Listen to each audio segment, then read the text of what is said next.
বন্ধুরা, তা আবারও চলে এলাম আমি একটা নতুন ভিডিও নিয়ে আপনাদের সামনে। তো এখানে হচ্ছে ভাত, আর এখানে আমি লাউটা আগে থাকতেই কেটে নিয়েছি খুব সুন্দর করে। দেখুন ছোট ছোট করে। আজ আমি বানাবো লাউয়ের ডাল, তার সঙ্গে আরও কিছু থাকবে। তবে আমি লাউটা এখন দিয়ে দিচ্ছি কুকারে। লাউটা সিদ্ধ করতে টাইম লাগবে, শুধু জল দিয়ে আমি সিদ্ধ করে নেব।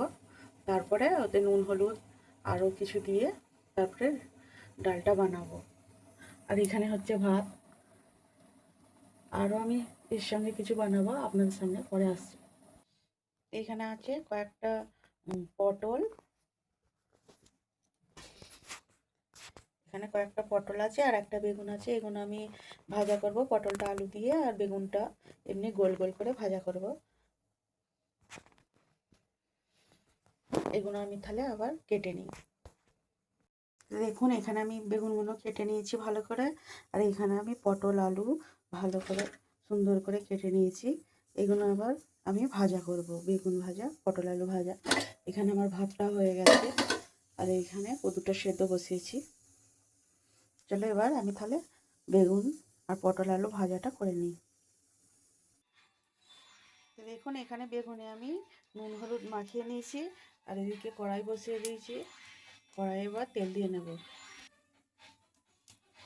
কড়াইয়ে আমি সর্ষের তেল দিয়ে নিচ্ছি। আমি এবার বেগুনগুলো আগে একে দিয়ে ভেজে নেব। একসাথে হবে না, আমি এগুলো দুই ভাই করে দেবো।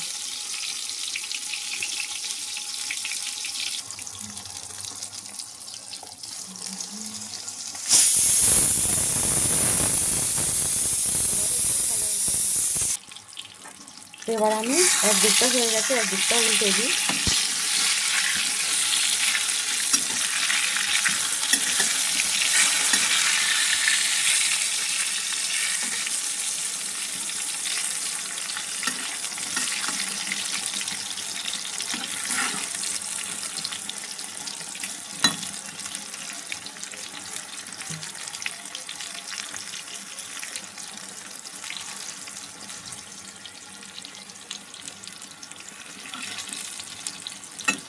এবার এদিকটা হতে থাক।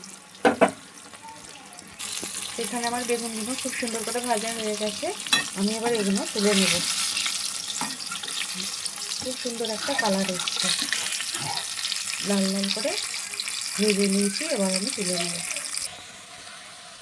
এখানে আমি পটল আলুটা বসিয়ে দিয়েছি একটা হাঁড়িতে, আর এখানে আমি নুন আর হলুদ দিয়ে একটু হালকা ভাজিয়ে নেব, তাহলে ভাজাটা খুব সুন্দর খেতে লাগে। কে কে আমার মতন করেন একটু কমেন্টে জানাবেন।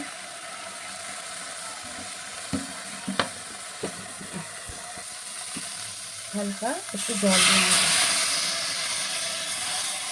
এটা ভাপতে থাক। তারপর আমি এটা ভেজে নেব। এবার এটা ঢাকা দিয়ে নিই। এখানে আমি লাউটা সেদ্ধ করতে দিয়েছিলাম। এবার দিয়ে নেব এতে লবণ মানে নুন, হলুদ আর ধুয়ে রাখা কিছুটা ডাল দিয়ে নেব, তাহলে এটা ভালো খেতে হবে। আবার আমি এটা 3 থেকে 4টে সিটি মেরে নেব। এখানে আমার পটল আলুটা ভাপানো হয়ে গেছে। চলো আমি এবার ভেজে নেব। এখানে আমার তেলটা গরম হয়ে গেছে। আমি এবার দিয়ে দেবো এতে পেঁয়াজ।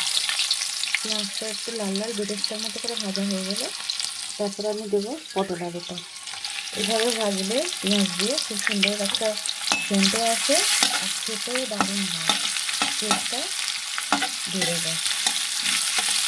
একটু পেঁয়াজটা একটু লাল লাল করে ভাজা হতে থাকে। এখানে আমার পেঁয়াজটা ভাজা হয়ে গেছে। এবার আমি পটল আলুর সেদ্ধটা দিয়ে দেবো।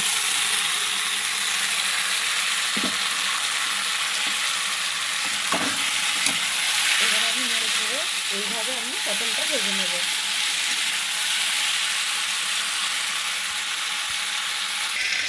দেখতে পাচ্ছেন লাউটা আমার লাউয়ের ডালটা কত সুন্দর সেদ্ধ হয়ে গেছে। এবার আমি এটাকে ভালো করে নেড়ে তারপরে আমি ফোড়ন দেবো।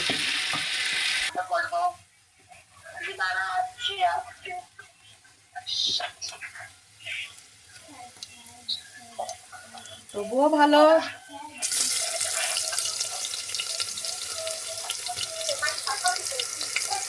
শাড়ি নিয়ে বসেছে একটা 80 টাকা শাড়ি, ওই সেই অত খেটে খুঁটে 80 টাকা পাবে, দিয়ে একবার ফুচকা খেতে 70 হ্যাঁ।